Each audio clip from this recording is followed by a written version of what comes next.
Assalamualaikum warahmatullahi wabarakatuh. Perkenalkan, nama saya Siti Alfiah, NIM 20203100085.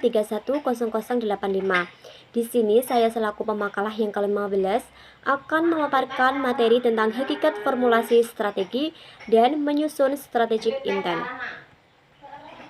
Pada materi ini terdiri dari 4 pokok materi. Yang pertama yaitu hakikat formulasi strategi, yang kedua safari strategi, yang ketiga strategic intent, dan yang keempat yaitu kasus Jogja Incorporated.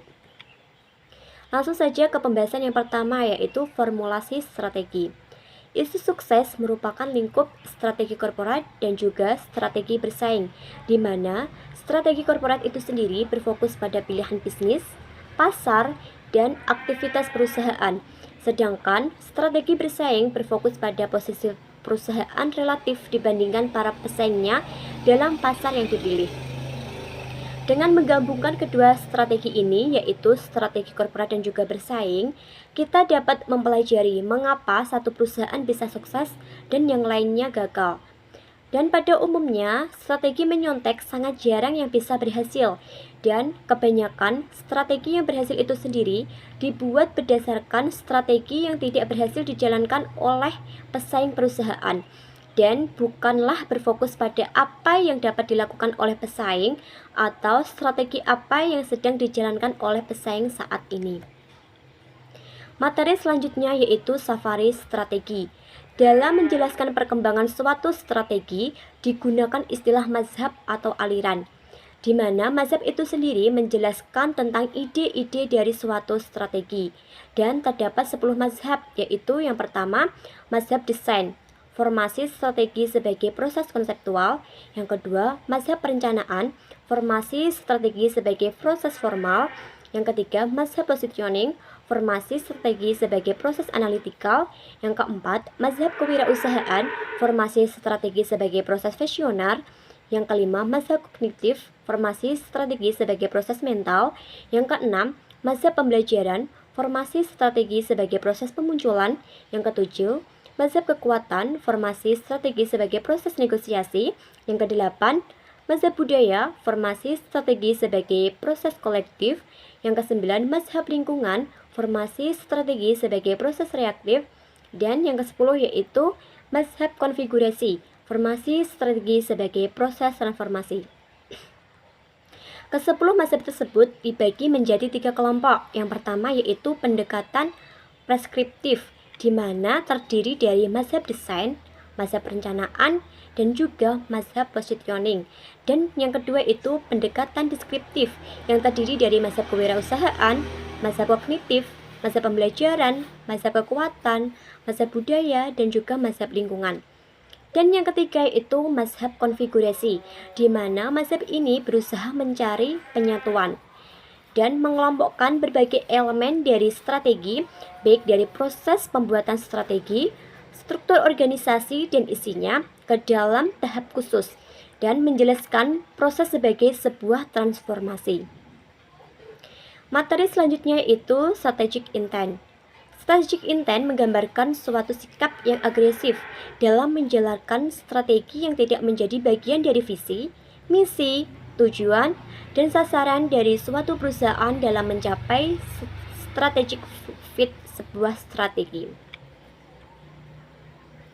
Sasaran dan tujuan dari strategic intent.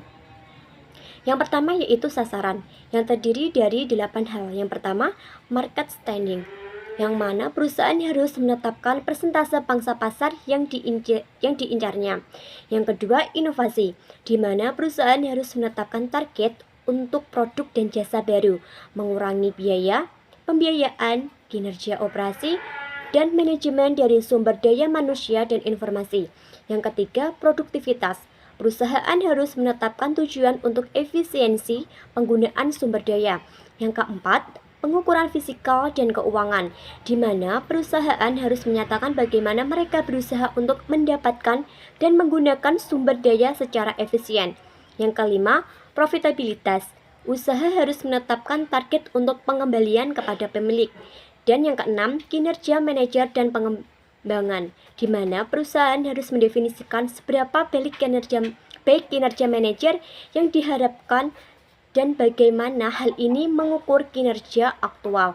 Dan yang ketujuh, kinerja dan sikap pekerja, di mana tingkat kinerja spesifik harus bisa melihat dan mengukur kinerja aktual. Dan yang kedelapan yaitu tanggung jawab sosial. Yang kedua itu tujuan. Tujuan mengarahkan organisasi yang diinginkan dalam batasan SWOT, perusahaan dalam perspektif arah strategik. Tujuan mencangkup atribut yang dilihat, indeks untuk mengukur kemajuan, target atau hambatan, dan kerangka waktu untuk bisa mencapai target atau mengatasi masalah. Ketiga, tingkat tujuan strategik, menengah, dan operasional. Kasus Jogja Incorporated. Pada kasus ini perlu suatu perencanaan jangka panjang dan rencana aksi bagi Yogyakarta, di mana harus memformulasikan visi dan misinya. Perlunya kesamaan visi antar provinsi, kabupaten, dan kota. Hal ini bertujuan untuk mempermudah pembangunan Jogja. Kemudian apabila masing-masing dari provinsi, kabupaten, dan kota memiliki visi dan misi yang berbeda-beda, maka ditakutkan akan muncul strategik miopia. Maka untuk itu, mewujudkan kota Jogja yang lebih maju haruslah mensinergikan perencanaan pembangunan provinsi dengan perencanaan pembangunan kabupaten atau kota guna untuk menyusun rencana aksi Jogja ke depan. Sekian materi yang dapat saya sampaikan, kurang lebihnya saya mohon maaf. Wassalamualaikum warahmatullahi wabarakatuh.